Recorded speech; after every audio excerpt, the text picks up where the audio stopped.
GPT-5 has been released 2 weeks ago, and we are here to know more about this new technology that released by OpenAI. If you have watched my previous videos, I have been talking about all of the documentations that released by OpenAI. So in today's video, we want to talk about new parameters and tools which are available in GPT-5. If it's the first time that you are watching my videos, this is TechWork channel and I'm Ardashir. I'm a tech observer and hands-off kind of guy, immigrant and kind of active in IT for more than a decade. So if you're interested, I have two playlists here. One is a startup visa across the world, and I have analyzed all of the countries that they provide a startup visa program. And also we have AI explained with patience and practice playlist that you can have a look. Okay, let's focus on the video. OpenAI introduced new developer controls in the GPT-5 series that give you greater control over model responses, from shaping output length and a style to enforcing a strict formatting.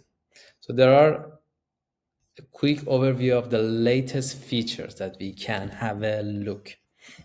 Okay, so feature one, verbosity parameters. So with this feature, you can do this. Let you hint the model to be more or less expansive in its replies.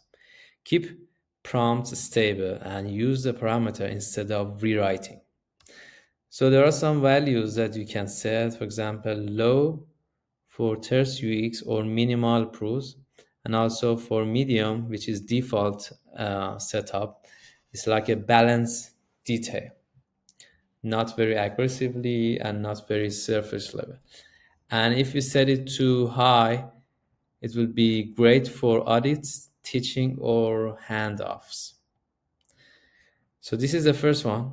And next one is freeform function calling, which generates raw text payloads, anything from Python scripts to SQL queries, directly to your custom tool without JSON wrapping.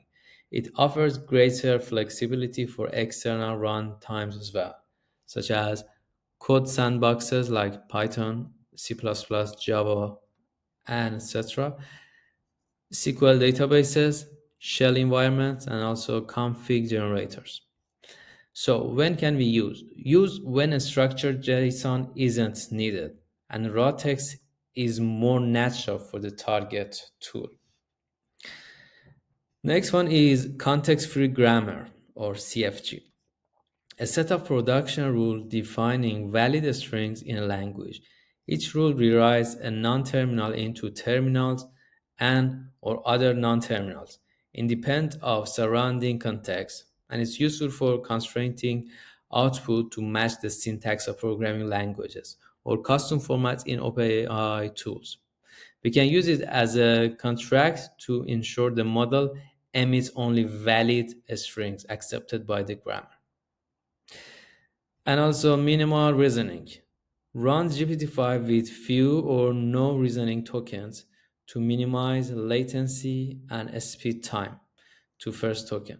Ideal for deterministic lightweight tasks, extracting, formatting, short rewrites, simple classification, and where explanations aren't needed. If not specified, effort defaults to medium. So we can set reasoning effort to minimal, and in that case, it will avoid for multi-step planning or tool-heavy workflows. These are the supported models: GPT-5, GPT-5 Mini, and GPT-5 Nano. And also there are supported API endpoints, which are Responses API and Chat Completions API. They recommend to use Responses API with GPT-5 series of model to get the most performance out of the model. So that was the quick overview of the features that they have released. Apart from that, I have a habit of just simplifying some terms to make sure that I understand. Also, it can help you to understand better the terms that it described by GPT-5. So let's have a quick overview of the simplified terms as well. So the first feature was verbosity parameter, which we can control how detailed the answer is. Instead of rewriting your prompt, you just set low, medium, or high. For low, it's short and straight to the point.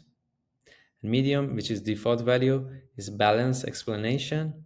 And high is for long explanation, detailed, and also like a teacher that explains everything, or audit report.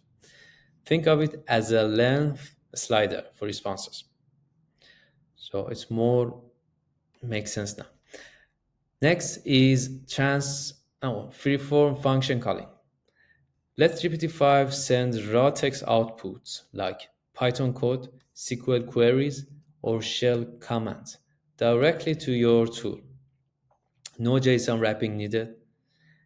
Great when the target system expects plain text instead of structured data.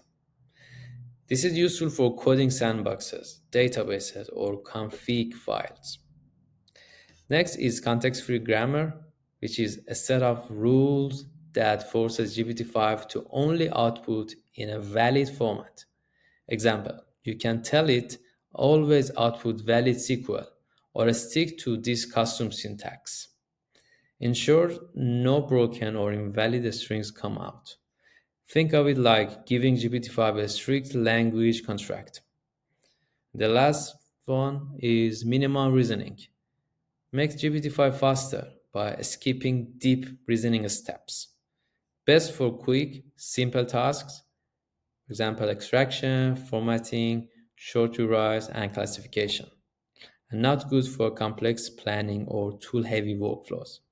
Basically, a speed mode for lightweight jobs.